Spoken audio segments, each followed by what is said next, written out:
Okay, hold on. Okay, so we're going to start. Today is the 25th of March, 2018. Yes. We're in the home of Jerry Lapides. Oh, Yosef Lapidos. Yosef Lapides in Southfield, Michigan, Detroit. I'd like to ask you to begin, if you can tell me where you were born, when you were born, and where, and what kind of household you were born in. I was born in, my father came to the United States in 1922. Then when he made a lot of money in being the bondsman for the people who were making from the prohibition people who were keep on going. Yeah. Because you're moving. I need to. Yeah. I'm sorry. No, it's okay. I wasn't that comfortable. Okay, so I need you to get comfortable. Yeah. Who were. What's your wife's name? Arlene. Arlene? Mother was a bondsman for the people who were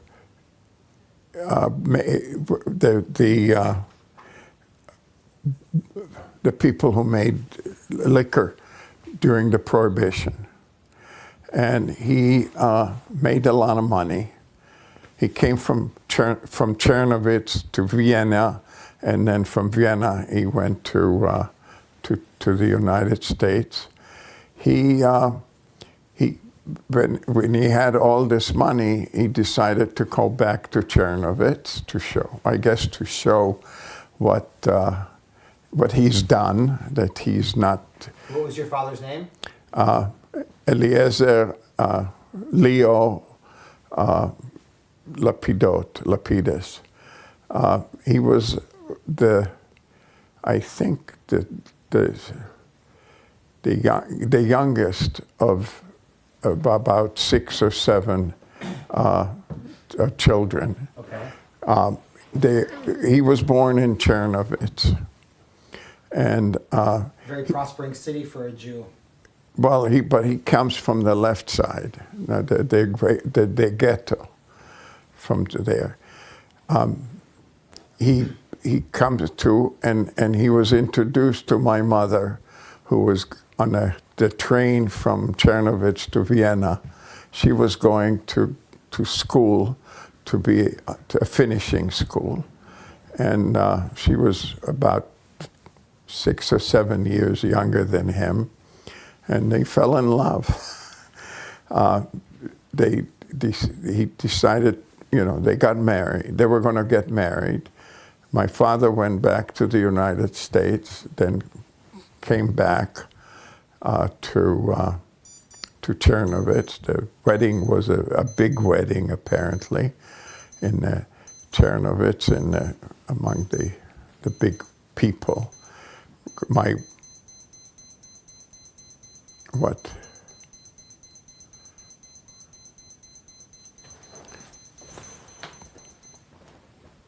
Your watch. My watch. I'm sorry. It's okay. It's done. So your parents had a very big wedding for Czernowitz? Yeah, she. And then my father and her went back to Atlantic City. That's where he made his money, in Atlantic City. So what was he doing for Prohibition? He was selling bonds? No, he was the bondsman for the bonds who were they were.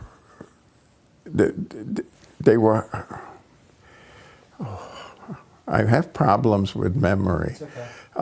There were bonds. They were arrested, and they needed to have a bond. So he was the bonds. there was bail bonds. Bail bondsman. How the hell did he get into that business? Because he was a young guy, and he was a gambler. Okay. He was a very. He then went to So he got married. He got married to you with your mother. mother, After he had come from the States, And married your mother, my- and then went back. and then they went back. In Atlantic City. Uh-huh. My mother didn't like Atlantic City Okay. because she came from what in Chernovitz was they were calling themselves Kleine Wien. You know, they were showing like that they're more Aristocratic. very aristocratic. And the family Glasberg was That's her maiden name. yeah. Yeah. And the other family, that was the Engler Glasberg business. So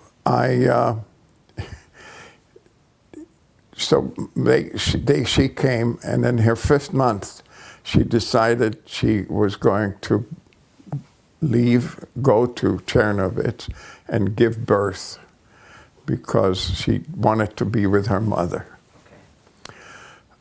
So that's why I was born in Chernovitz. This was you in the womb. I was. So you were conceived in America, but born in Chernovitz.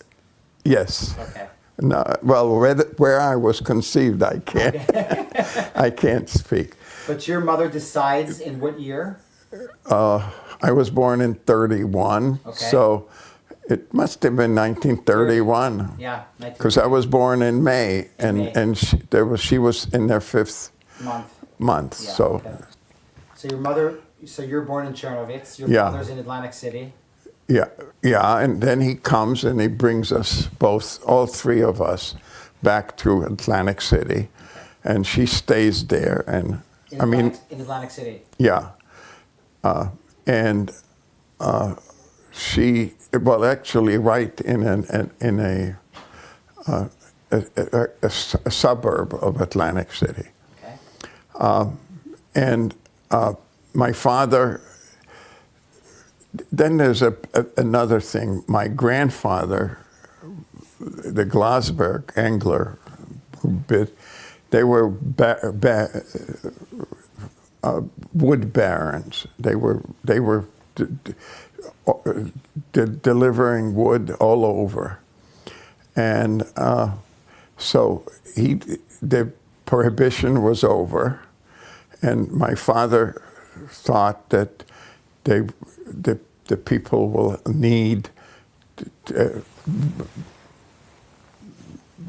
barrels for beer, and so he made a deal, or he offered to his father-in-law, to my not his father-in-law, to his father, and not his father-in-law, the father of his wife. Yeah, his father-in-law. Father-in-law. Yeah. He said, "I will go and sell the barrels, the wood barrels." But it turned out that they decided that they don't want to have beer with wood barrels. They would like. What did they do? Watch is going off again. Oh yeah, I'm sorry. Yeah, can we turn it off? Yes. Okay. No, I can't turn it Okay, off. okay. It's all right. It's just. Can I put it in the kitchen? Yeah, put it. No, here it's gonna make noise. I'm just gonna put it in the kitchen. I don't hear it. I do. Okay. So My wife hears it. your wife hears it. Okay. So, Well, anyhow, the aluminum, the aluminum comes into the market, and there's no need for wood. Yeah, wood. So he went bankrupt, and so they decided. Okay, my mother said, "I want to leave Atlantic City. Let's get out of here. We're going to New York because it's more. It has more opportunity. No, not opportunity. My father decided to have his next business was a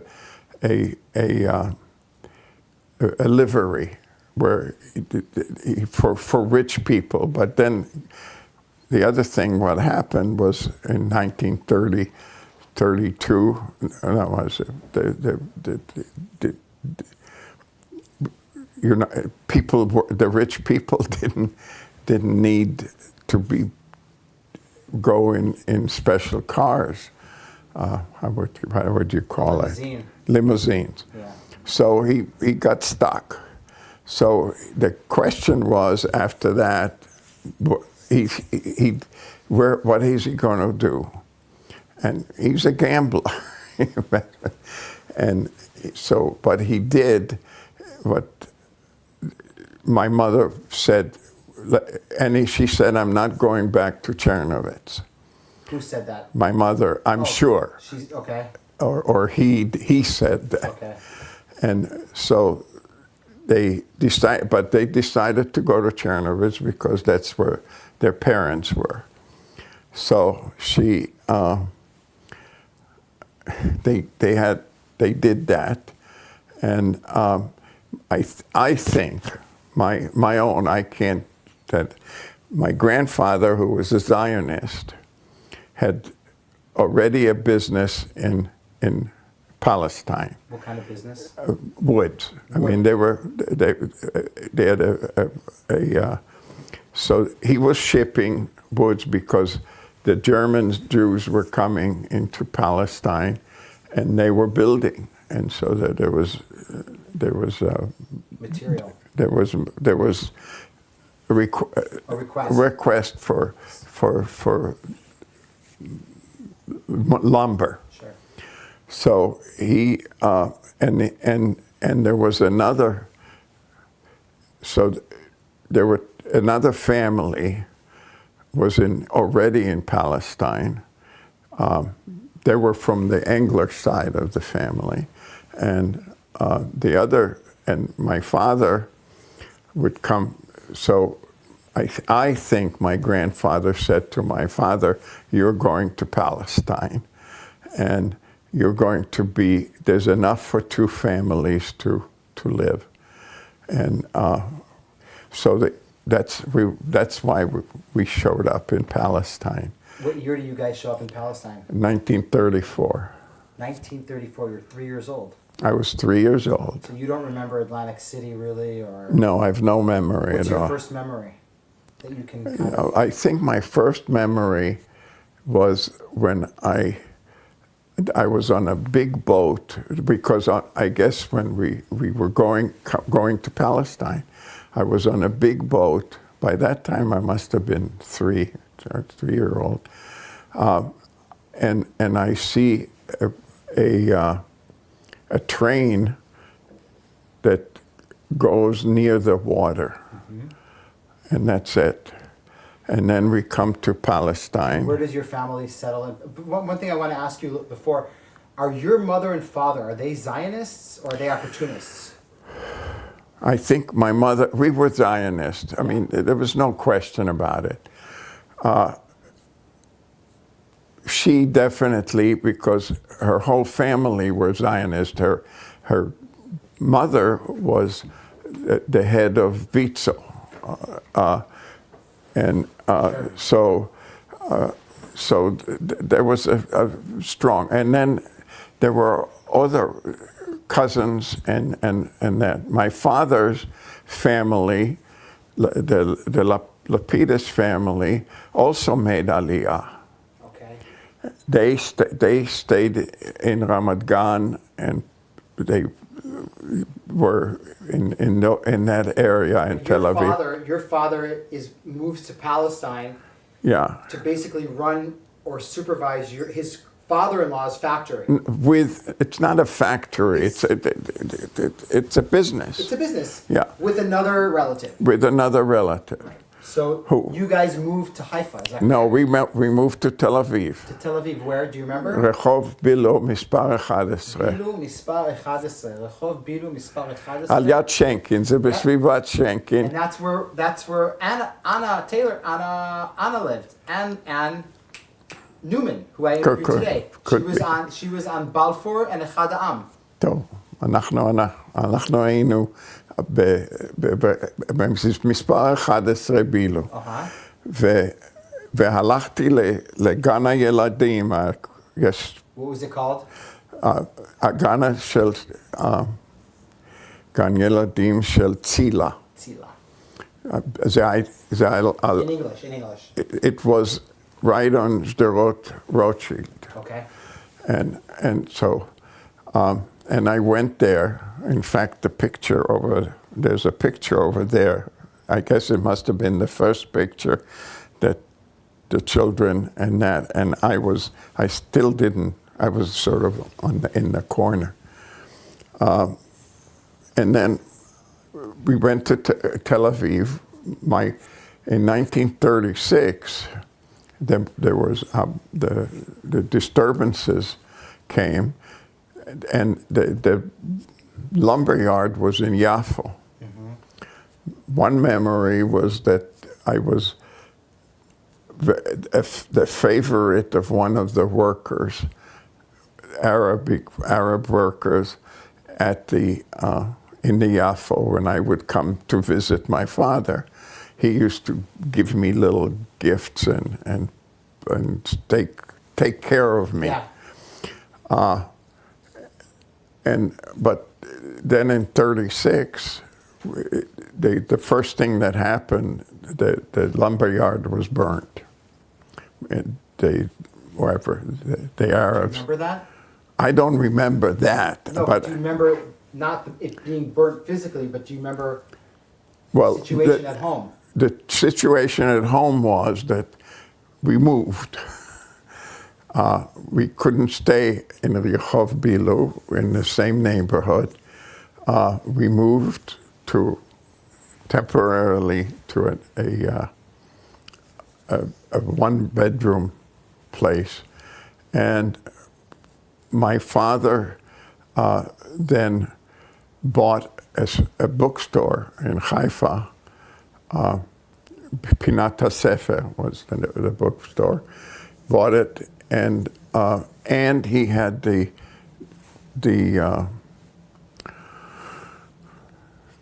he could deliver all the newspapers from Tel Aviv who would come to the store, and he would distribute it to them.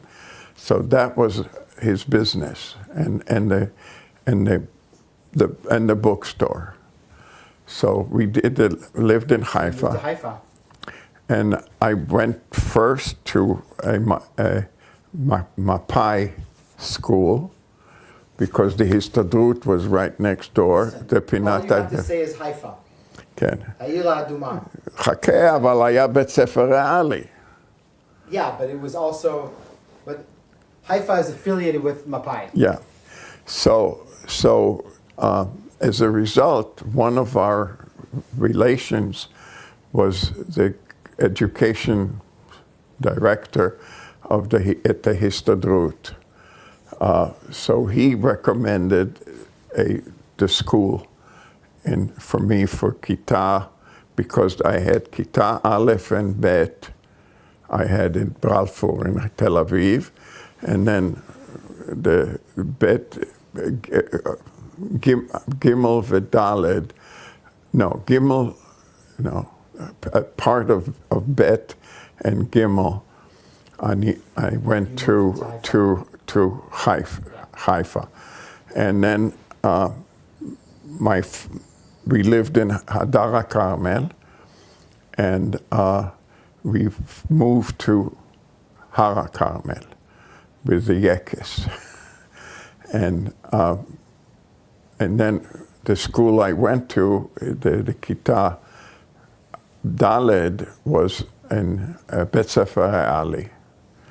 And then from there I went to Bet Sefer Ha'ali Achuza, and went until,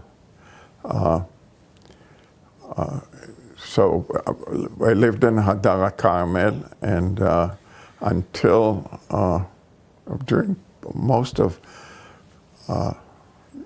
during World War II, the period. I had a very comfortable living. It was. Did your parents mainly get along in Israel? Oh yeah, they definitely. My parents were I mean, they had friends. We had. What language was spoken in the house? In order for me not to understand English. Really, your parents spoke English, of course. and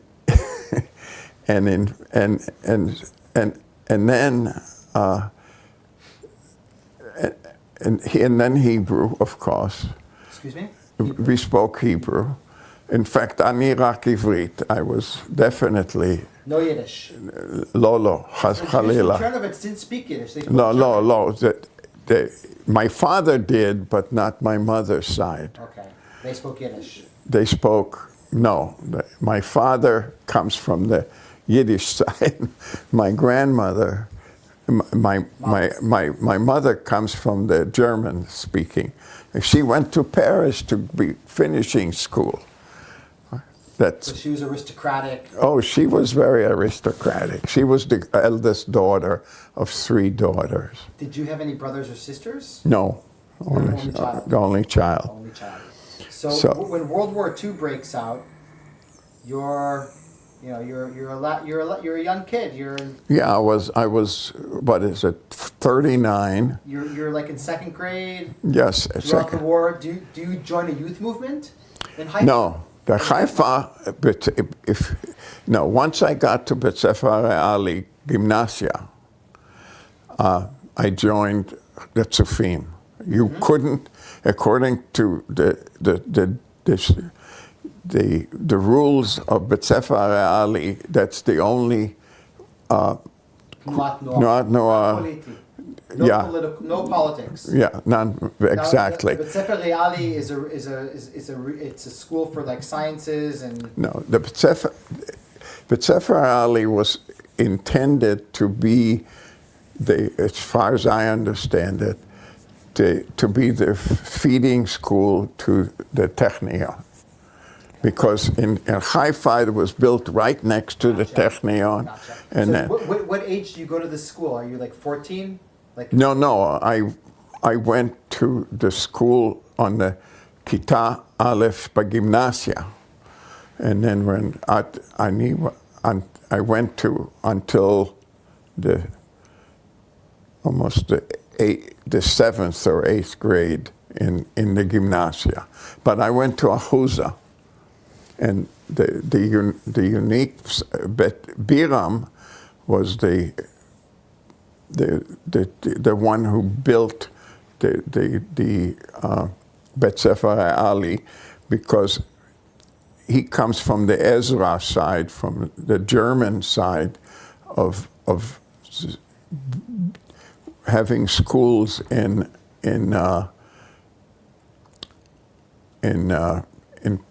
Palestine. Okay. Now, the other side was the French side, the Alliance. So, but that was Ezra.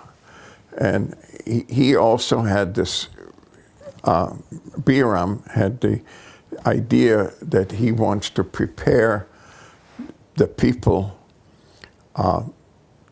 the students, to be military, to be soldiers. Okay. So beginning in Kita Aleph, which is by the time I'm 10 or 12, we started with Chagam. Do you know about Chagam at all? Chinuch Gufani Murchav, which was really to avoid, because it's military training, so that during the British Mandate, they didn't want to. That was what we did. Was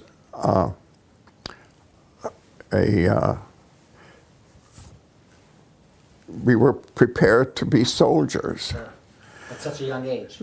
Very young.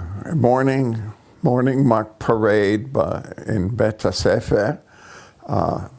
What about towards, as the war is progressing? I mean, you're a young kid. Yeah, well, we paid attention. At least my memory is. Yeah. First of all, my grandparents left Chernovitz in in 1940. No, they actually, my grandparents and the youngest daughter. The second daughter was living in Paris. And so they came for Pesach on 1940, which was the period of the phony war in history. Yeah. So, and then just when Hitler and Stalin made their agreement, Chernovitz was moved from Romania into the Soviet, to Ukraine. Now it's Ukraine. Now it's Ukraine, yeah. So my grandfather, I'll never forget that, we had the Pesach Seder,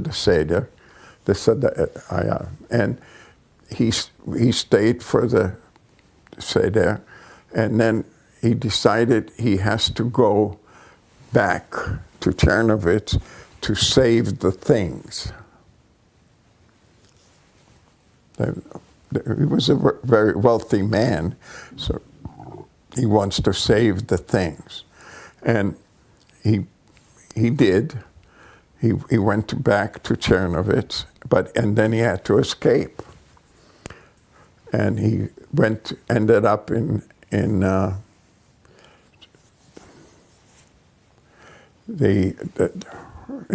Bucharest. He ended up in Bucharest, and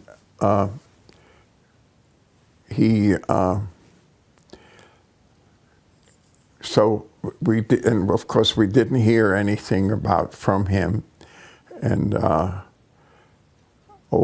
by the time we moved from Hadar Carmel, because the Pesach was at Hadar Carmel, and then that summer we moved to Hara Carmel, and my grandmother came with us. I mean, she was there, and her younger daughter. So we were there, and that you're asking me about the war.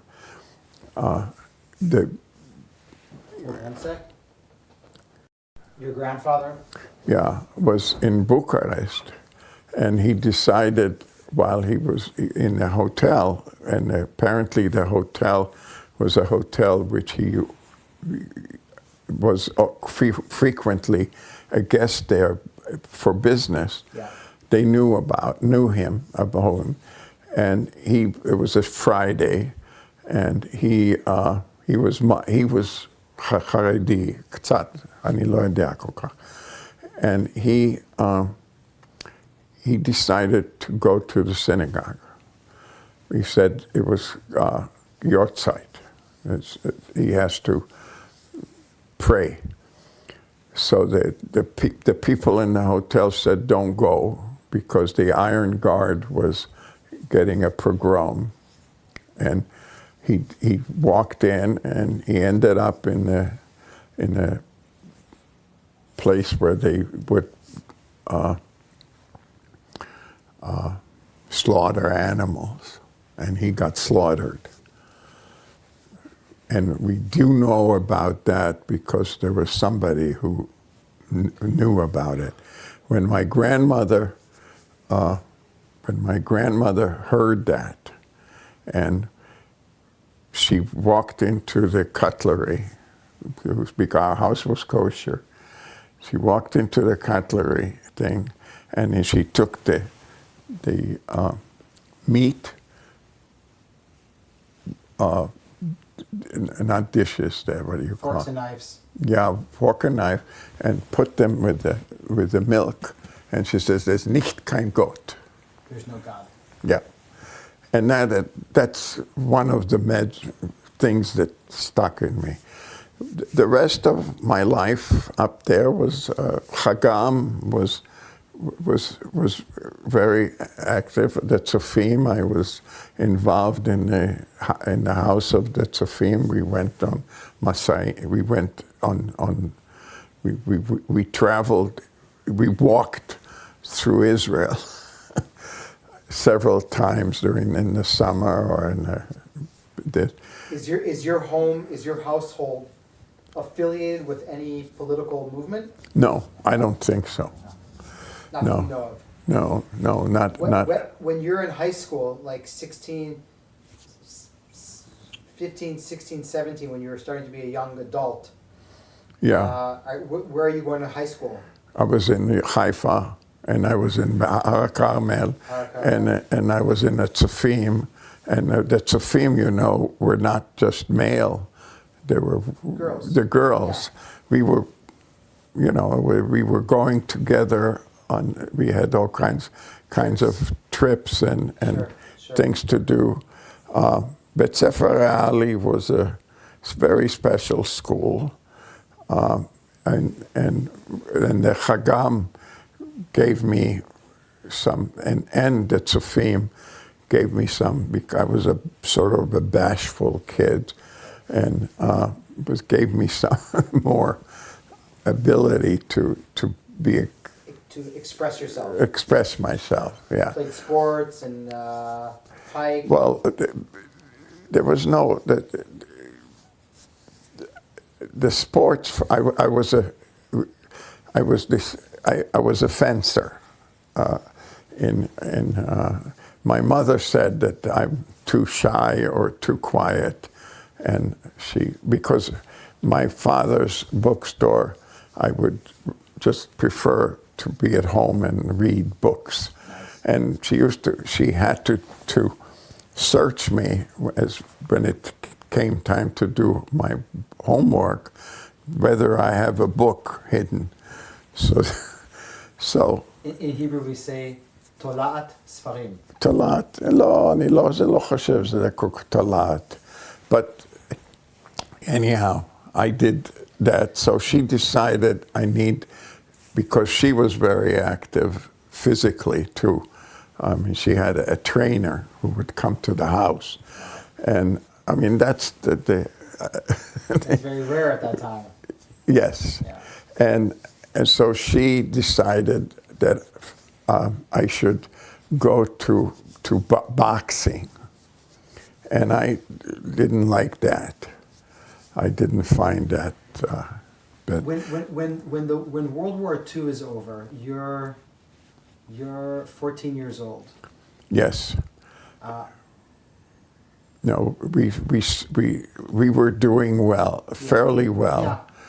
And by the time I think I was 15, bar mitzvah was a big deal. I mean, I have books that I still carry books that from my bar mitzvah.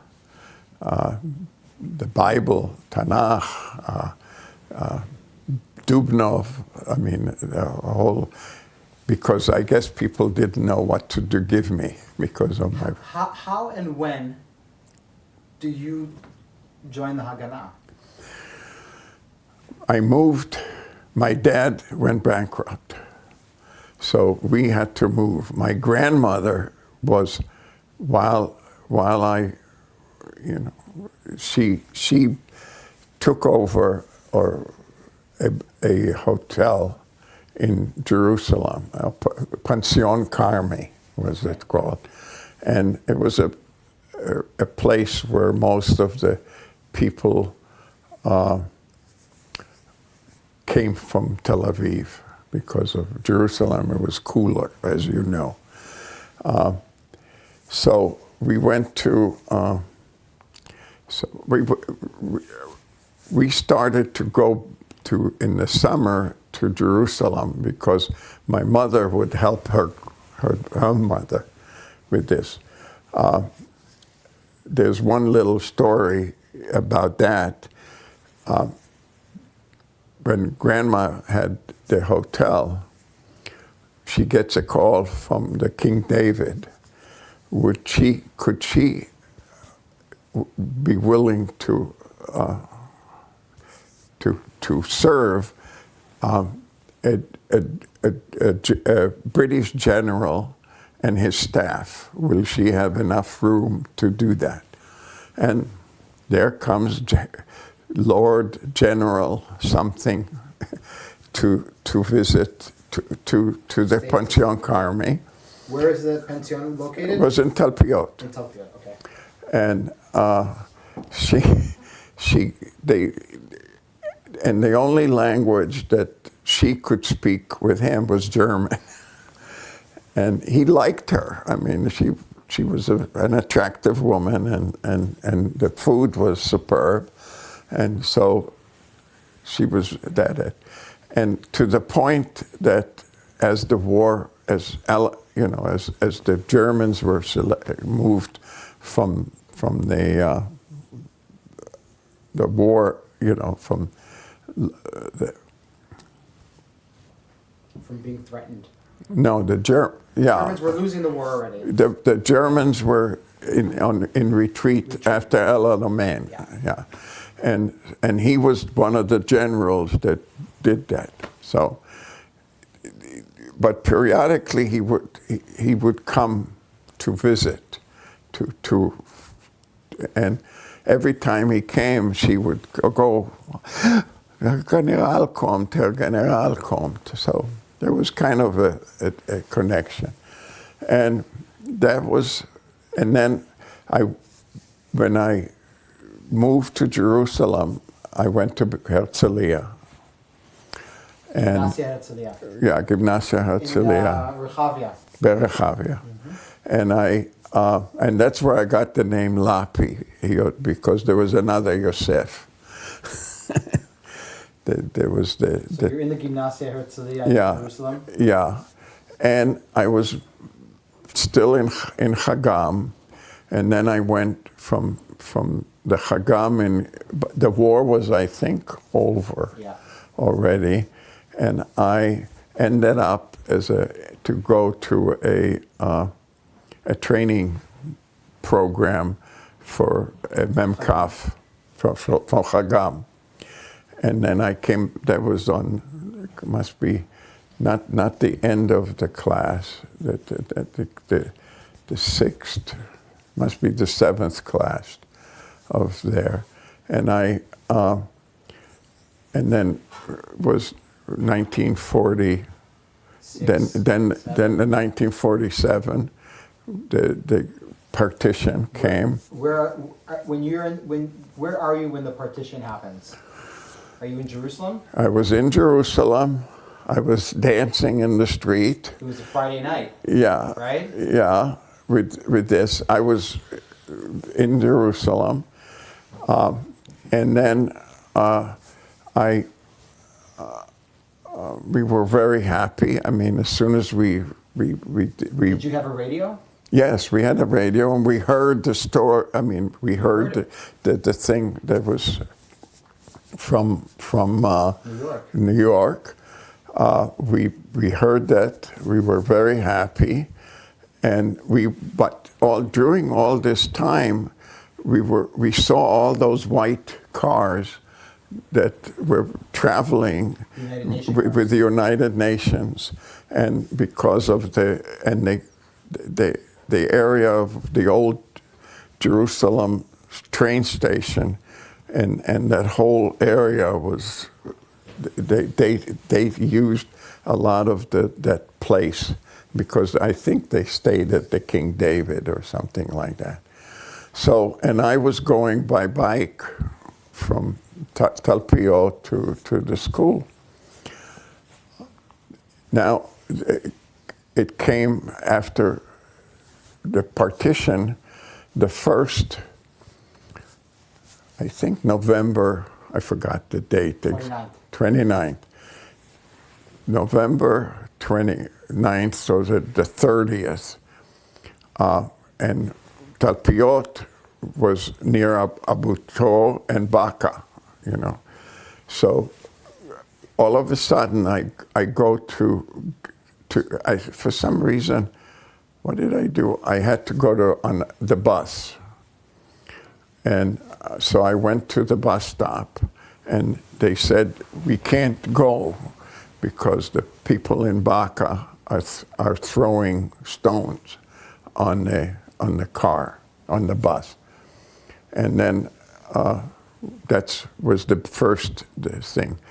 And I came to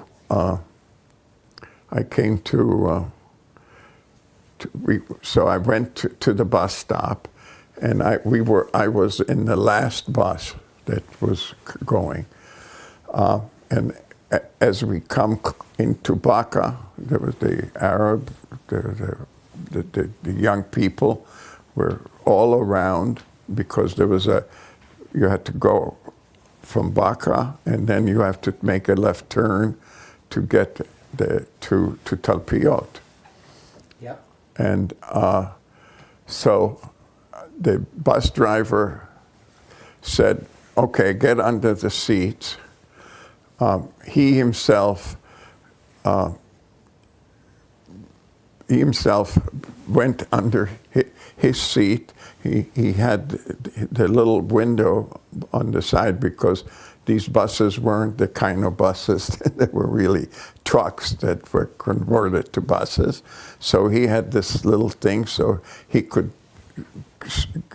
get the car, and he drove the tremendous speed through the thing, and all the windows were down, and we just didn't, nobody got hurt or anything else in our bus.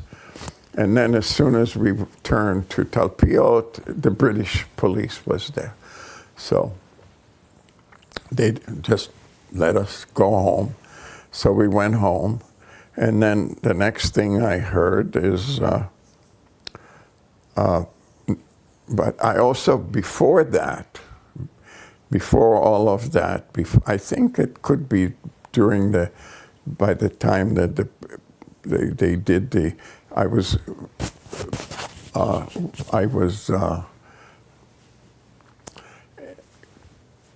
brought into the Haganah. I mean, I went through the... Who brought you into the Haganah? My commander, my Hagam program. What did they say to you? They said, Bo, Tavola, come to this place. And how old are you? I must be 16, maybe 17. No, I'm not 17, 15, between 15 and 16. And Did they make you swear an oath? oh yeah, the Bible, the gun. Yeah, keep on talking. Yeah. And the Bible and the gun, and they gave me, I forgot all the words of the promise that I am going to do whatever I was. Do they tell you not to tell anybody? Yes, do your parents know? My father by that time was back in the States, and my mother, she was too busy? No, she wasn't too busy. I don't think as far as she looked at the whole idea of Hagam and Haganah, because I went to a camp for... It was natural that you would be recruited into the Haganah. That's it. It was natural. Yeah, very. There's nothing abnormal here. No, not at all. And do you remember where you... No, but I can also tell you a story. When there were three of us, Nehemiah, Amos, Yosef, and Yossi. We decided, Nehemiah came from a right-wing family. Uh-huh. And he says, let's go to visit Beitar. So we walked into Beitar. Now, we were all Bet Sefer Reali students. And we walk in, and we said the right words. בדם באש יהודה נפלה, בדם באש יהודה תקום, and בשתי גדות לירדן. That's the first statement. And then when you get into the house, was and we just didn't listen to whatever it is. We basically felt comfortable, the three of us. And then the madrich says, what's your name? You know, מה השם שלך? אז אמרתי, יוסף לפידות. הוא אומר, So he knew my father. And I said, don't tell him, my father, that I'm here. And so that's... But you didn't end up joining Beitar. No. But I... Basically, personally, I think the Haganah, I think at that time when the Haganah and the Etzel were having difficulties, I couldn't understand why. Yeah, there was not. It was beyond your. So you joined the Haganah. Well, I was a member of the Haganah. A member of the Haganah. From this 5th grade to all the way. And were you involved in any activity? Well, yeah. As soon as I got a gun, and I had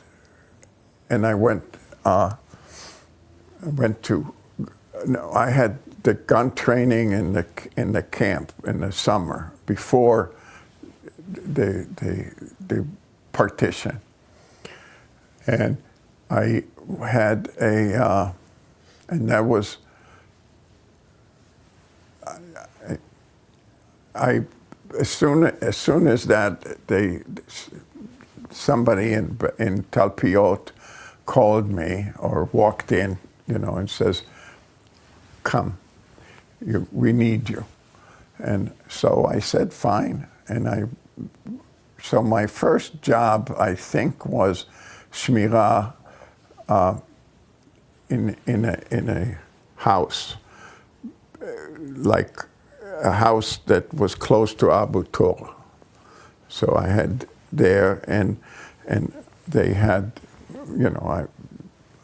I had a rifle, and I think at one point I had a parabellum, and I had.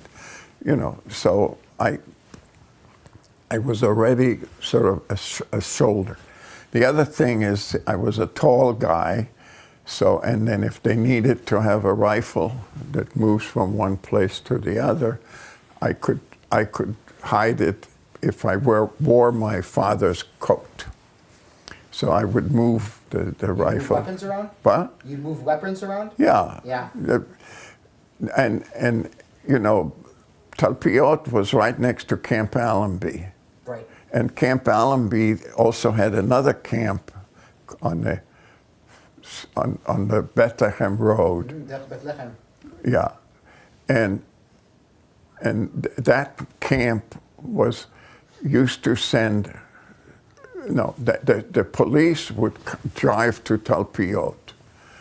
And so we had to be careful.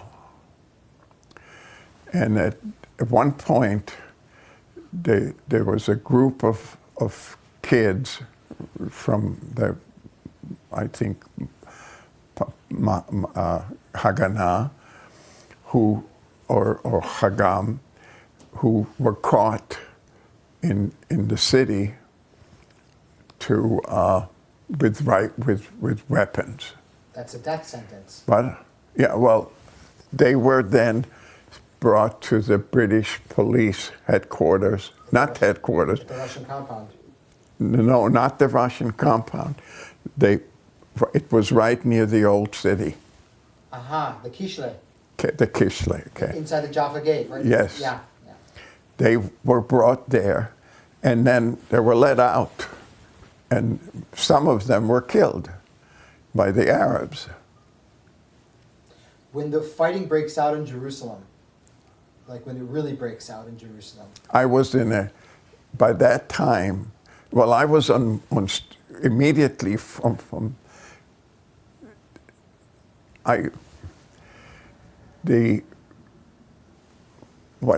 one of the things that happened, I still went to school and we had to go, first the buses had chicken wire on, but that lasted, I think, 2 weeks or something.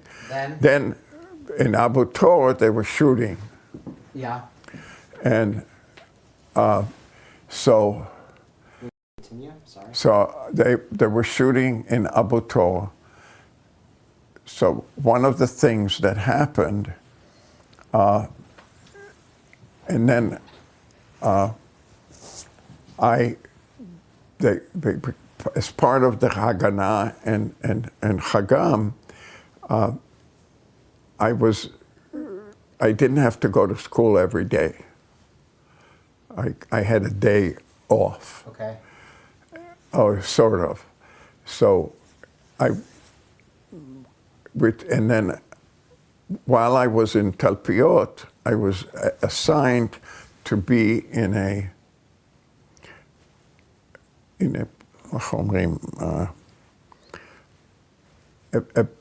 place. I mean,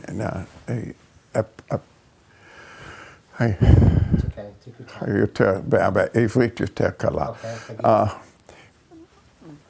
מקום בשביל לשמור, a house or a place which had bunker? What? Slick? a what? Slick? A slick? No, the slick we took already. We were at the slick, the Talpiot slick. The guns were taken out of the slick, which was really at the Indian cemetery. Do you know that? In Talpiot, there was one Indian cemetery. That was the slick. And so the guns that we got, that we got... The Brens? No, we didn't get Brent, not yet. We got the British... Sten? No, the Sten, yes, but the British rifle, okay? It's fine. The regular British rifle, and the ones we got were from the Boer War. That's how old they were, huh? How old the war. And then there was another one that was a longer rifle. Then the Boer War had little short rifles for the people who ride on horses. Right, cavalry. Cavalry rifles. And then there was the big long one. And that's the one I was given to move around. Yeah. And Sten guns were there too. We did all of that. And then I was doing on Shmirah every day. I chose, there were three times I chose I think to be the first number one. Then I chose to be, and then there were three Slicks. No, there's three. Just a second, I'm just switching batteries. Okay. And that will... That even in English.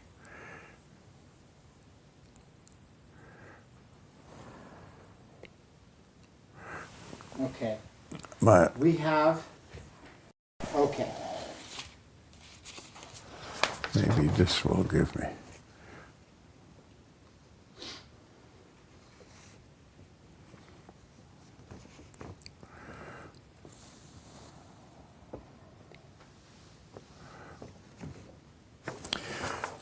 No. Okay. So what I would like to try and cover in this last chapter here is you're living in Jerusalem. Yesh matzor, Yeah. There's a siege of Yes, Jerusalem. definitely. How is that? How is that? One of the stories that I have for this, Yeah. during the siege, there was no coffee. And our family, coffee without coffee was terrible. Okay. When World War II started, my grandmother told my mother to buy 5 kilo of green coffee and put it in a bag, In a sack. and in a sack, and to get sugar. These long, they were like long things, and put it away. And so, but during the war, we didn't have any problem because in Har Carmel, everything you had everything. Okay. So when we moved to Jerusalem, we had it. Every morning, my mother and our family, we would take the coffee, the green coffee, and roast it and grind it so that everybody will have fresh coffee. And sugar. And there was sugar. But the siege in Jerusalem was tough. It was very tough. So, well, I was standing. There are other incidents that, for instance, in one of the moments where I was standing on to be, no, the other, but the slick let out Mausers, old World War, 1890 something Turkish Mausers. The problem is that there were the bullets were also there, and they were rotten. I mean, so if you wanted to shoot that, we would shoot that once the first time, and because the Arab village was across there, and they sometimes shot, so we would shoot back, try to shoot back, and we were standing, and then we had the place where there's a name for that, where you had the sakim The sandbags. the what? The sandbags. Yeah, the sandbags were there, and we were standing there, and so if we wanted to shoot back, we had to, and when we shot the first time, when nothing happened, and when we pulled the bullet out from there, it blew up at your feet. So we decided to put the rifle between 2 sacks, and that's how we would shoot and wait for it to go. But that was a moment of this. The other thing that happened is the siege also created problems for milk. For instance, Ramat Rachel was the source of milk for the city. I had a relative who was near the bus stop. So I would go, and we in Jerusalem, in Talpiot, if we wanted bread, we had to buy milk. Right. And we're not milk users in our family. So I would get about 2-3 bottles of milk because the person that was in the city had children, and they needed milk. So I would drop off and then walk to school. So that's one other. And then what else? So, there was, in one of the stations where we were on guard, also facing the Arab village, there was an apartment house, and it was about a three-story out, and an artist who I think owned the house, the apartment, decided to draw or to do the sun coming up from the east. From the east, from the mountains. Yeah, and somebody shot him, and he got real pissed. He ran downstairs and he says they made a hole in my. So where are you when the state of Israel is declared? Are you in Jerusalem? In Jerusalem, in the hospital. Why are you in the hospital? So Briefly. Very briefly, Yeah. When before on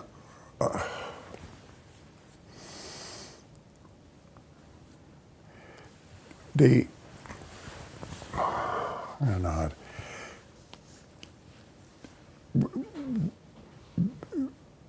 Allenby Bank, the Camp Allenby was supposed to started at Talpiot and it went into Abu Tor.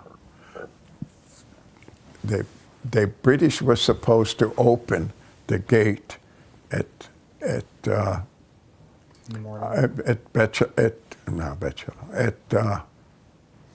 Talpiot.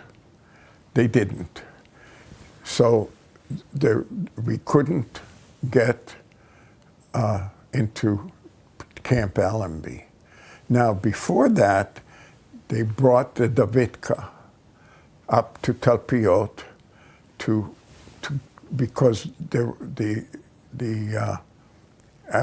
Palestinians, the Arabs, were in Camp Allenby, in the area where it used to be the residence area, the talk building, with the machine gun.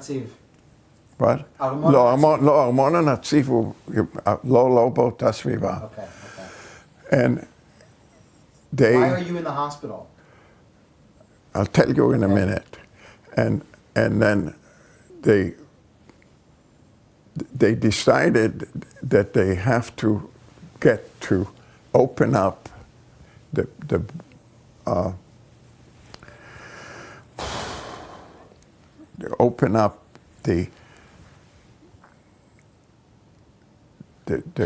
wire on the Abu Tor side of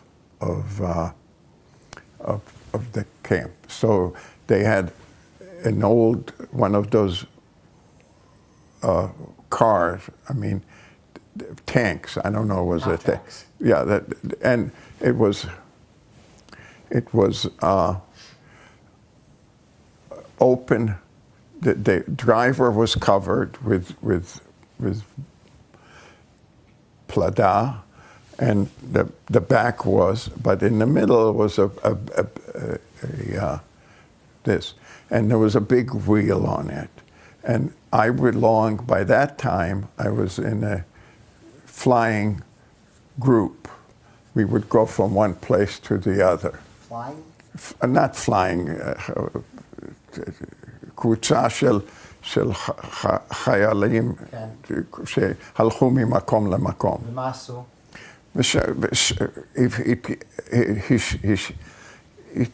עזרו למישהו או שנשלחו למקום... תגבורת? כן. אז אני הייתי עם זה, וזה עשו את אותם, כולנו היינו אנשים מתלפיות. אז they put us into this truck, and they had underneath it, they had a long, like, torpedo that would break up from World War One. I mean, it would open up the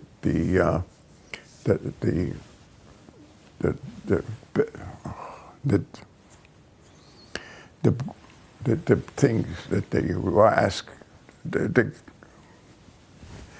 I'm sorry. It's okay. It's okay. No, it's not okay. It was a bomb. It was a torpedo. Torpedo. It was a torpedo. The long torpedo. Okay. And I was sitting on the truck. The truck. Police, not a police. An officer comes and says, "Out." Israeli. Yeah, no, yeah, in there, Haganah. by the Haganah guy, and he says, "Get out," and I did, and then I was sent to be the mefaked, or the leader of another small group of people most of them who came from Jerusalem into Talpiot. So I was supposed to be their mefaked, and in the process from going from one place to the other, I changed to these kind of shoes instead of to wearing military shoes. And the Davidka sent out the first bomb, and it made a lot of noise. And the second one, it didn't. And I don't know if you know, it's ugly. It looks terribly dangerous. And the telephone system was working, and all of a sudden, we get a call from the center of telephone that the Abu Tor, they're opening it because the Jews threw an atomic bomb into there. So we had to go, so they asked us, because we were the first stop in Talpiot, so to go to Baka to see if there's anybody else. And I had young people, we all had rifles, and they decided to walk and to look at the houses in Baka. And I don't know if you know, but those houses all had iron doors. And one of the guys decided, he says, yeah, there's somebody in this house. So he went to the house, and I, being the person in charge, went behind him, and he took the rifle and he tried to shoot the door. And guess who gets the shrapnel? Right here. And I got the shrapnel. I have to go to this first aid station. I go up there. I mean, I don't go up. The guys took me, and I sent somebody to get, there was one car that, what? Chovesh. No, Chovesh. One of the people who were there. So you got shrapnel in your foot? Yeah, and so they started to carry me out, and I folded over. So all of this was bloody because it came. And the car comes and to pick me up and brings me to the hospital, to the where the first aid is, and guess who shows up coming out? My mother. And I'm all bloody here, and so I said, and I told her it's here, it's not here. And then I went to the hospital, and it was not any hospital. It was a very old British hospital on Rehov Yehuda. No, not Rehov Yehuda. On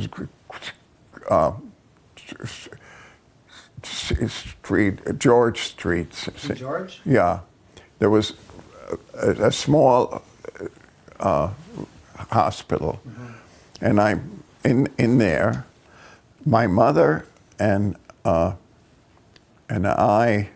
my mother and my aunt moved to Jerusalem from Talpiot, and there was a friend of ours who owned an apartment, and it used to be the apartment of the chief judge of Palestine, and right across from Terra Santa. Mm-hmm. And so she was there, and I was in the hospital lying on my bed, and this woman comes by and she says, are you the son of Eliezer Lapides? I said, yeah.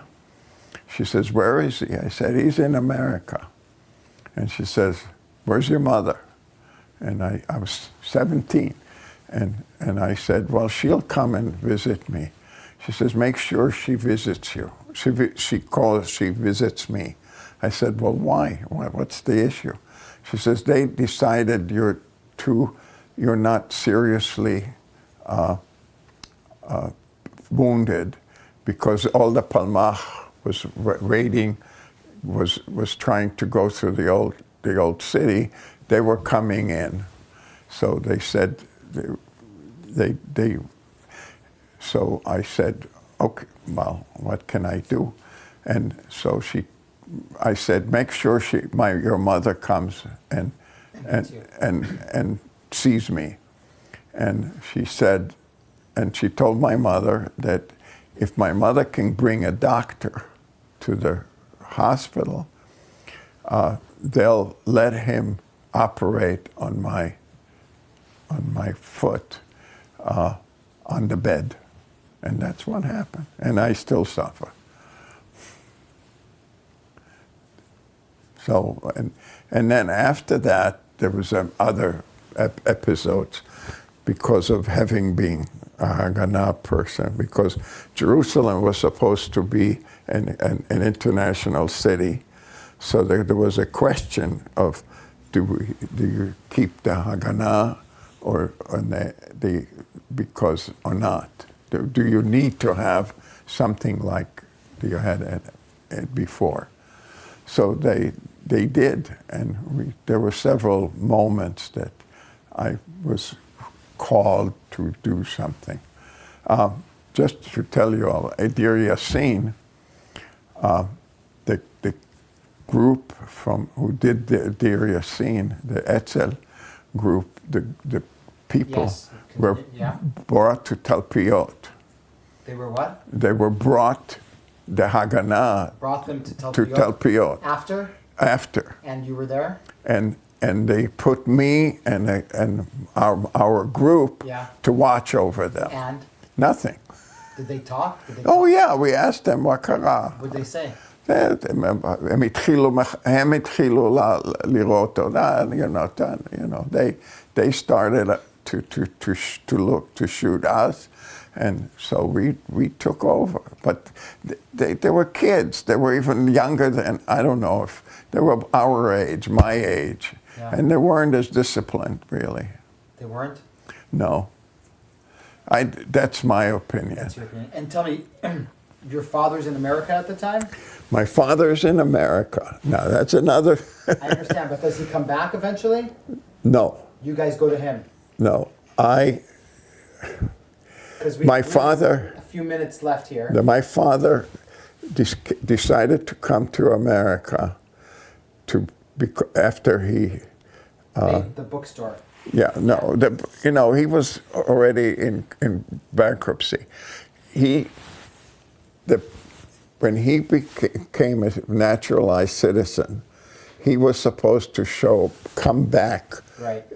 every 5 years. Right. Right. And he managed to convince the consul to give him an extra year. So he shows up on the 6th year. And when he shows up, they put him in Ellis Island. Okay. And then he had a case that went all the way up to the Supreme Court. Wow. And the reason for that is that the only time the immigration people were paying attention to the 9 years for those who went to Palestine, Jews that went to They Palestine. were looking for them. They were looking for them. Okay. And that's what happened. So as a result, his case went all the way to the Supreme Court. And? They didn't think it was an issue. And then somebody, some relative, had a connection with a congressman, or no, a senator, and the Senate basically said Lapides can maintain when he's American. The letter came after he died. When did he die? In how old was I? I was already, so the reason that